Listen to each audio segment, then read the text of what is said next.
The first thing we really actually have to get to, though, is Sunday night. Oh, my God. We watched the Bears game at Barstool River North, and our friend Hannah in the middle here lit her hair on fire. I don't even know what to say. It's true. Long story short, we were sitting at a table, and Hannah walked up. She crouched over to say something to me, and we just, at one point, realized that her hair was legit burning. I'll give my version of the events here because in a way, we'll get to this. I'm kind of a third party in this situation. So the Bears just had a good drive, so I'm looking down on my phone waiting for the highlight clip to come out on Twitter. By the time I look up, Hannah's hair is already being put out by a friend of mine who happens to be a fireman, ironically enough. But the thing here is that Tom had a good joke saying once the surveillance footage releases, Eddie's going to be like Jim Halpert in The Office, so Michael Scott fell in the koi pond, and they're going to see that Eddie should have put it out. The thing was, this was probably like 6 seconds total, would you say? Like, if so, less. Less, dude. So, less. okay, maybe 5. Maybe. But Hannah was leaned over, and unbeknownst to her, her hair was in the candle the whole time. So there was like a split 2 seconds where all of us were like, hey, like trying to let you know that your hair was on fire, but you just didn't know. It was only Chief. No.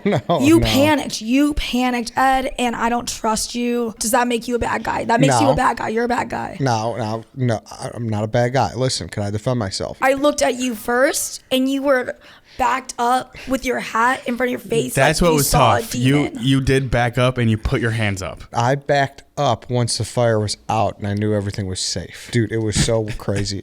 And it smelled so bad. Yes, that was the worst part. Like, why does your hair smell so bad? It's when you burn hair, it doesn't smell good. No. It's a thing. Bartenders came up, and they're like, who burnt their hair? It smells like burnt hair. I don't know. I'll burn your hair. There was one point, one Mississippi, where Hannah didn't realize her hair was on fire yet, and I just looked at her. There's a flame on the side of her head, and her just going, what?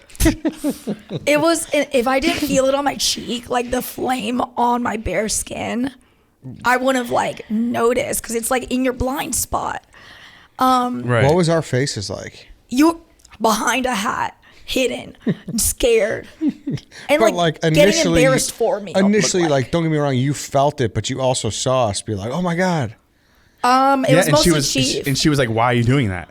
You were fight, flight, or freeze. You're freeze, and so you gave no emotion except for almost disgust for the moment. You were embarrassed that happened. Chief's kind of getting away with a lot here. Chief didn't have. He was the first to say it, though. He's the first to warn me and kind of wave away. Exactly. And he didn't have a table in front of him, so he could have easily. That's what I'm saying. I was blocked in. I was boxed in. I was in the corner between two people. Okay, he could have easily got up. You were on your phone. You were on the phone. We watched the video 3 times. Eddie, I just don't get it. You let me down. I couldn't have done more. I could have reacted better. I would have just dumped the flu's juice on my head. That's the only thing I could have done is just threw a drink in your face. That's what I said. But if I throw a drink in your face, I feel like you'll never let me live that down as long as I know you. And there's alcohol in it. It would have been like a fucking grill fire. Yes. And that was the only touchdown drive the Bears had. So we kind of need to. That was my biggest fear. If they won, I was like, I'm gonna lose all my hair. The game sucked. So that was probably the best part. No offense.